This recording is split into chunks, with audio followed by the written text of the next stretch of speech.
The train came in slow through the basin, its whistle slicing across the high plains like a blade.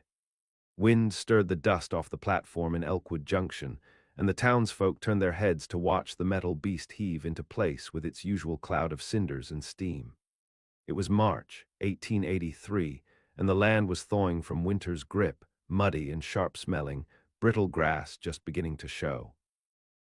Among the handful of passengers who stepped down from the train was a woman in a red dress. Her hem caught on the iron step as she descended, and she gave a hiss, jerking it free with a curse that turned the heads of two women and made a child hide behind his mother's skirt. Her name was Josie Hollander. She was 23, the daughter of a failed saloon owner and a seamstress who died when Josie was 9. The girl had been raised with sharp words and whiskey breath, beaten more than taught, learning early how to defend herself with tone and posture when no one else would. At 15, she broke a bottle over a gambler's head for calling her whore's daughter. At 18, she left Kansas City with the rail and never looked back. Now she stood on the cracked platform of Elkwood Junction with one suitcase and a letter folded neat in her pocket. She wore no bonnet, her auburn hair tied back roughly. Her face was lean, wind-burnt from the train windows, her eyes a pale, cold green. He was supposed to meet her here. Henry McGreevy, 42 years old, wheat rancher, widower, no children. She answered his advertisement in a mail-order bride catalog 5 months ago, and after exchanging letters he'd sent for her. Promised a quiet life, a share in his land, and no cruel habits. But it was not Henry who stood waiting at the station. 3 men approached. One had a thick mustache and a sheriff's star on his vest. Another wore a merchant's apron. The third was a young man with hair slicked back and nervous eyes. "You Josie Hollander?" the sheriff asked. She nodded once. The merchant stepped forward. Mr. McGreevy changed his mind. She blinked. "What?" The merchant kept his voice calm. "He got your last letter, said it was full of venom, said you'd be more trouble than kindness. You can take the return train to Denver. There's one tomorrow." "Is he here?" she asked. "No, ma'am. Sent word by courier." She pulled the letter from her coat pocket, the last one she'd written McGreevy. It was blunt, yes, but honest. She told him she wouldn't play housekeeper to a drunk or be spoken to like a servant. She warned that she had a temper when lied to, and she'd ended it with, "If you're just buying someone to be quiet, find another." She folded the letter and put it away. "Then I'll wait," she said. "Ma'am, I said I'll wait." She walked past them into town, her boots kicking mud. For the next 2 weeks, she stayed at the Elkwood boarding house. She found temporary work at the laundry, scrubbing blood from ranch coats and birth-stained linens. The women there whispered. The men looked at her with a mix of pity and unease. A woman who came out west and got turned away, that didn't happen often. One night at the tavern, a man offered her a drink and told her she'd do better working upstairs. She broke his finger against the edge of the bar. After that, no one offered her anything. She began walking the outskirts of town, where the land stretched into wind-worn hills and the cottonwoods shivered against the spring sky. It was during one of these walks that she first saw the man. He was mending a fence along a narrow strip of pasture, his movements slow and steady. He didn't look up as she passed. His shirt was dust-worn, his hands leathered with work. A hat shaded his face, and he didn't speak. She saw him again 3 days later, driving cattle down the slope toward the Valley Creek. Again, no words. She asked around. His name was Elijah Mercer. Lived alone in the northern bend, near where the canyons split. Said little. Fought once in the war, though no one knew which side. Took over his brother's land after a fever swept the family out. One evening, as the wind rose and dusk crawled through the town's bones, Josie found herself again on that dirt road. She stopped near the fence line, watching him dig post holes. He looked up. She didn't smile. You got a problem with temper. He didn't answer for a long moment. Then he shook his head once. Good, she said, because I've got one. He stared at her. There was something in his gaze that did not flinch, did not pity, did not fear. He nodded toward the fence. You know how to set wire. She walked to the post and picked up the spool. Her palms were raw by the time the sun dropped. They said nothing more that day. But the next morning he was waiting by the same fence, a second pair of gloves laid out. And so began the first thread of what no one saw coming. The work filled her hands with ache, and the silence filled her head with strange calm. Josie rose early, earlier than she had in the boarding house. She walked north before the streets were warm with sun, past shuttered storefronts and drying puddles. Her dress caught on sagebrush, her boots soaked through with spring melt. Elijah was already out there, as if the land had grown him like stone. He rarely spoke. When he did, it was brief. Hold this, tie that, too loose. But there was no contempt in it, no bark or bite, just a man talking to the wind. His cabin sat back from the fence, hidden in a copse of pines and half sunken into the earth, roof covered in sod, chimney puffing quiet. She didn't ask to see it. He didn't offer. They worked through April and into May, mending what the frost had broken, hauling stones, clearing brush. She learned how to oil the hinges on the corral gate, how to dress her own blisters with cloth and ash. At night she returned to the boarding house. Her arms throbbed from lifting, her knuckles bled, and still she found herself rising with the birds and going again. No one told her to, least of all Elijah. On the fifth Sunday, rain came in hard. The wind drove sideways across the hills, and she nearly turned back, coat pulled tight and breath fogging. But when she reached the pasture, he was there, standing in it, soaked to the spine, pulling a calf from its mother. The cow had gone down on her side, groaning deep and awful. Josie didn't hesitate. She dropped her coat and came to her knees in the mud, her hands slick with blood and rain, her teeth clenched. They got it out. The calf lived, the cow didn't. They buried her behind the barn, where the earth was softest. He brought her into the cabin afterward, not out of sentiment, out of necessity. She was shivering and too blue to argue. The place was plain, one room, a bed, a stove, a chair, tools hung on the walls, and there was a rifle above the door. She stripped her wet clothes behind a blanket and dried herself with a horse blanket. He fed her hot beans and bread so stale she had to soak it. That night he didn't ask her to leave, and she didn't ask where she should sleep. He gave her the bed, took the chair himself. The next morning she found him outside chopping wood, as if nothing had changed. But something had. She didn't go back to the boarding house, and no one came asking. Whispers started up again in town. The women called her godless, the men called her stubborn. One said she was cursing Mercer's land with her sharp tongue. Another said she'd trapped him like a mountain cat in a snare. But no one dared speak it to her face. The land bloomed, spring turned to high sun and thunder. She planted beans in the earth beside the cabin. He built her a second chair. They ate in silence and sometimes with small talk, though he said little. She asked once about the war. He didn't answer. She didn't ask again.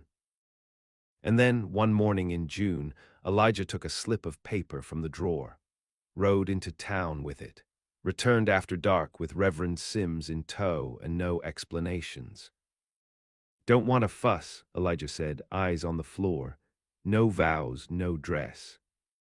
The Reverend looked between them, confused. Josie stood up from the table. Her hair was damp from washing.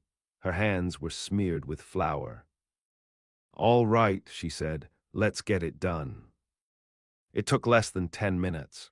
No ring, no kiss, no witnesses but the wind. After the Reverend left, Josie stayed standing by the door. Elijah sat back at the table.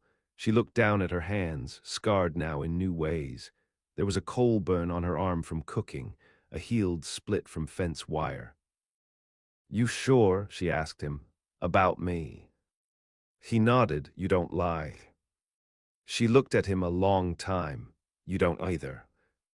He reached across the table and passed her half the bread. That was how they married. No white veil, no church pews, just a woman who had been turned away and a man who never spoke more than he had to. But still, the town whispered. Still, they watched. And still, some men gritted their teeth when she came to market with her head high and her husband trailing a few steps behind. It wasn't right, they said, a woman like that, with a mouth like hers, getting what she wanted.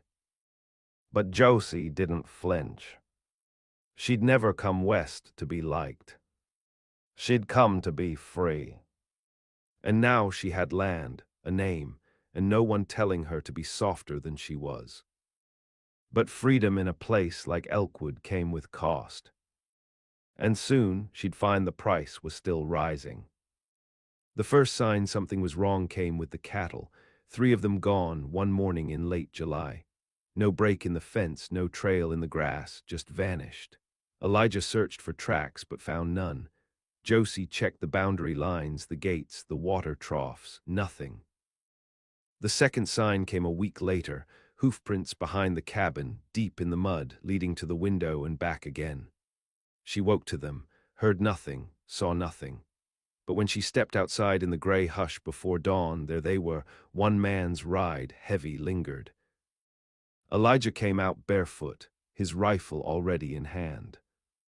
He didn't speak for a long time, just studied the prints and then looked out toward the ridge. "That's not a drifter," Josie said. "No." He said nothing more. But the next day he rode to town and bought another rifle. And the day after, they started sleeping in shifts. The cabin had no lock. Josie nailed one in. Elijah reinforced the shutters with metal scraps. The air grew dry and brittle with heat, and the wind carried the smell of burned brush from the southern hills. Then came the fire. Not to the cabin, but to their barn. She woke to the orange glow through the cracks in the wall, the smell of smoke in her teeth. By the time they got the doors open, the horses were screaming. Elijah plunged in, face wrapped in cloth, pulling them free. Josie carried water until her arms gave out, her lungs raw. The barn burned to its skeleton. Someone had soaked the straw in lamp oil. The next day, Elijah found a crude doll hanging from the fence post, strung with pig gut, a woman's face carved into wood, hair made of dried grass. It was nailed through the chest.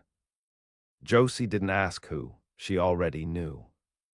It was McGreevy, the rancher who'd summoned her by letter and then sent word she was too mean for the likes of him. She hadn't seen him since that day at the station, but she'd felt his eyes on her in town, heard the way he spoke her name when he thought she couldn't hear. "He's trying to ruin you," she said that night, when Elijah came in from patrol, dust-covered and silent. "I know. You'll let me talk to him." "No." She looked at him furious. "Why not?" "Because you'll kill him." She didn't deny it. Instead, she started carrying a knife. It had once belonged to Elijah's brother, a boot blade with a horn handle and a steel so clean it gleamed blue in sunlight. She tucked it into her skirt each morning and set it under her pillow each night. The cows kept disappearing, one a week, always clean, no blood, no drag marks, just gone. They stopped selling eggs in town, stopped going to Sunday sermon. The townsfolk started whispering about the curse again, that Mercer had married a fury, that she was turning his soil to rot. Then came the letter, left on their doorstep, no seal, no name. "You don't belong here, take the whore and leave." Elijah burned it without comment. Josie didn't speak the whole night. She sat outside in the dark, listening for riders. In early August, they found one of their steers gutted and hanging from a cottonwood, its entrails spread like streamers. Something nailed to its ribs, another doll, this one with red thread for hair. That night, Elijah took the old Winchester from the wall and cleaned it in silence. Josie sharpened the knife until her hands cramped. The next time they went to town, Josie made no attempt to soften herself. She walked into the store like a storm-given flesh, bought what they needed, met the stares without blinking. McGreevy stood by the dry goods, pretending to study sugar sacks. He didn't speak. But as she passed, she saw his hand twitch toward his coat pocket. She turned her head and stared straight at him, long enough that he had to look away. Elijah paid, and they left. That night, as the sky went red and the coyotes screamed over the ridge, Elijah set a line of traps across the southern border. Josie took the north. She moved through the tall grass like a ghost, knife in one hand, coil of wire in the other. Sweat rolled down her back, her hair tied tight. Every step reminded her what it meant to be alive and hunted. She wasn't afraid, she was waiting. Because she knew what men like McGreevy wanted. They didn't just want her gone. They wanted her broken first. But she'd been broken before. And rebuilt sharper. In the 4th week of August, the rains stopped. The land cracked, water troughs dried to mud, and cattle grew lean in the ribs. The wind blew grit into the corners of the cabin and scoured the hills like a whetstone. Nothing moved without reason. Not the hawks overhead, not the rabbits in their holes, not Josie in the fields. They took to riding perimeter at dusk. Elijah on the mare, Josie on the mule. Each carried a rifle, each rode with eyes sharp and hearts thudding steady. The boundary markers were still in place. The traps hadn't been touched, but the feeling never left, the sense of something watching from just beyond the cottonwoods. Josie found herself waking at strange hours, gasping as if from dreams she couldn't remember. Once, she swore she heard a child laughing beneath the floorboards. Another night, she smelled cigar smoke under the door. She began placing hair-thin twine across the trail to the house. Any man on foot would break it. Twice she found it snapped in the morning. No footprints, no sign of passage, just the twine sliced clean. She didn't tell Elijah, not because she feared his judgment, but because she feared what he might do. McGreevy had yet to make his move in full. That meant he was building to it. She'd seen it before. Men like him needed an audience. And an ending. Elijah spent more and more time in the woodshed, whittling shapes into blocks of pine. When she asked what they were for, he said nothing, just kept carving, the blade whispering in the wood, hands steady. One night she followed him outside, found him laying the blocks out across the fence posts, 50 yards from the house, each shaped to catch light and shadow like decoys. "You think he's coming on foot?" she asked. He shook his head. "He'll come with others, wagons maybe, men who owe him. Or men who hate me. They'll have to get through me first." She looked at him, the man who had taken her in without a word, who hadn't asked her to smile or be soft, who hadn't recoiled when she showed him her worst. He didn't look back, just kept setting the decoys one by one, his jaw tight. She walked back to the cabin and waited, sharpened the knife again, set out their guns, poured oil in the lamps, and sat by the window in the dark, watching the trees shift like ghosts. 2 nights later it came. She smelled it first, burnt pitch and grease. Heard it next, wheels crunching dry earth, horses snorting, the faint mutter of men. Then she saw them. 4 wagons, 6 riders, torches. And McGreevy riding front. He had a bandage on his hand, likely from one of the traps. His coat was open, pistol at his side, and he wore that smirk, the kind men wear when they think God's behind them. Josie stood at the window and didn't flinch. Elijah stepped beside her, rifle slung low. "Want me to parley?" he asked. She looked out at the riders. No. He nodded. They didn't light the lamps, didn't open the door, just waited. The riders came to a stop 30 paces out. Enough distance to speak, not enough to aim clean. McGreevy's voice carried easy. "Mercer, we don't want your blood, but that woman's a plague. You let her leave with us, there won't be trouble." Elijah opened the door and stepped out. The rifle hung across his chest. "She's not leaving," he said. McGreevy smiled wider. "I think she is." Behind him, one of the riders lit a bottle and hurled it. It smashed against the side of the barn, what was left of it, and lit up in a gout of fire. Josie fired from the window. The shooter fell backward off his horse, bottle still in hand. The fire caught his boot, screams tore the air. Then the shooting began. Gunfire shattered the night. Sparks flew from fence rails. Horses screamed. Josie ducked behind the table, reloaded fast, then moved to the second window. Elijah fired from the door frame, steady and precise, like a man who'd done it before and lived. 3 riders went down in the first volley. One wagon veered and crashed into a ditch. Then silence. For a breath. Until a scream rose from behind the house. Josie spun. Someone had come through the creek bed, tried to flank. She met him in the side yard. He was tall, wild-eyed, swinging a rusted hatchet. She stepped into him, knife low, and drove it under the ribs. He fell without a sound. Her chest heaved, hands slick with blood. Another shadow came from behind the pine. She raised the rifle. But it was Elijah. He looked at the dead man, then at her. She wiped the blade clean on her skirt. The rest had fled, McGreevy among them, left their dead, left their torches, left the night thick with smoke. By dawn the bodies were buried in the back field.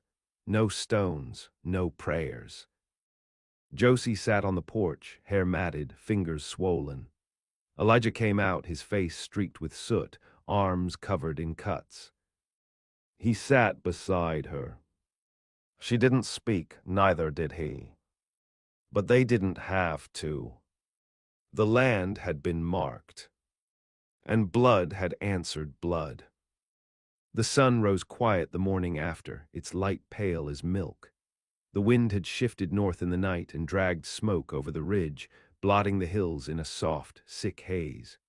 Josie stood barefoot in the frost-wet grass, watching the last of the flames gutter from the black stump of their barn. Elijah was already at the far fence, hammering a new post into the ground with the same rhythm he always used, as if nothing had changed, as if the night hadn't split the world open. But Josie knew better. They didn't speak of the men they'd buried, didn't speak of McGreevy's escape. That silence hung heavier than the smoke. Something had shifted beneath the earth they stood on, not just in the dirt, but in them, something final. Josie worked with calloused hands and split nails, patching what could be patched. She walked the fields, finding spent casings and burnt brush, and packed them into a crate. She gathered their traps, recoiled the wire, marked a new line around the property, one that curved wider now, more space, more sight. In town, the whispering stopped. The store clerk didn't meet her eyes when she came for supplies. The reverend pretended not to see her in the street. And the sheriff, gray-haired and worn, rode out one day and stood at the edge of their land without dismounting. Elijah saw him from the field and raised his hand in greeting. The sheriff turned his horse around without a word. McGreevy was gone. His ranch sold weeks later to a drifter from Dakota who asked no questions. Some said he rode south with his tail between his legs. Others said he died slow from the gut wound Josie gave him, alone somewhere in the gulch. But Josie didn't care to know. Vengeance hadn't made her light, it never does. She didn't sleep well that fall, woke often in the dark, unsure if the wind was wind or hooves. She'd sit on the edge of the bed, listening, her knife beside her, until the sun finally showed its pale face. Elijah never asked what she dreamed. They didn't speak like lovers, and they didn't kiss like storybooks said they should. But she felt something in the way he watched her move across the field, something patient and endless. By the time winter came, she was pregnant. She told him one night when the creek had frozen solid and the sky was a blanket of black and bone. "I think it's coming," she said simply. He looked at her, eyes slow to change, then nodded. "Cold winter," he said. "We'll need more wood." That was all, but when she woke the next morning, there was already a new cradle carved from pine beside the hearth. She sat beside it for a long time. The baby came in April, silent as a falling leaf. A girl, dark-haired, red-cheeked, born with her fists already clenched. Josie delivered her alone. Elijah stood outside, shotgun in hand, watching the tree line. He came in only when Josie called him. "Her name's Wren," Josie said, holding the child against her chest. Elijah didn't touch the baby. He only sat beside them and watched the fire crackle. That night, Josie slept for the first time without waking. The days grew long again. The land greened. Wren learned to walk by dragging herself along the cabin floor, then across the field, one determined step at a time. Josie showed her how to plant corn and set wire. Elijah taught her how to listen. Years passed. The people in town forgot the fire, forgot the men who never came back, forgot the woman in red who'd stepped off a train and been told to go home. But the land remembered. And so did the child, raised on silence and steel. When she asked about the fence posts carved like sentries, her mother only said, "They were watching for what wouldn't stay gone." And that was enough. Josie Hollander, once rejected for her temper, had carved out a life in the dirt with blood and grit. She was no one's bride now. She was a wife by choice, a mother by force of will. And the land, rough, wild, and cruel, had not swallowed her. It had made room. In the end, it wasn't vengeance that saved her. It was staying, and refusing to be softened. The girl was 12 the first time she saw someone hang. It happened in Elkwood Junction, a gray spring morning when the clouds were heavy and the wind didn't move. The man was a thief, young, dumb, and caught with someone else's horse. Wren stood at the edge of the crowd, her boots muddy from the thaw, her hair tied back in a rough braid. No one noticed her. They never did. She didn't flinch when the trapdoor dropped. Didn't look away when the body swung, twitching, then still. She'd seen death before, seen it quiet and seen it violent. She was born into a house where the air still held the memory of blood. It lived in the floorboards, in the fence posts carved like sentries, in the way her mother sometimes woke up with a blade still clutched in her fist. Josie had told her stories, not the kind in books, but the ones whispered low when the fire burned low and the wind scraped at the shutters. She told her about the man who'd called her unfit, about the fire, about the night they stood against the ones who came with torches. Wren had asked once, "Did you kill him?" Josie had looked at her a long time, then said only, "He's not here anymore." Now Wren stood among townsfolk who still talked about curses and whispered her mother's name like it was both warning and prayer. They didn't dare say it to Josie's face, but they said it to their children, and the children said it to each other.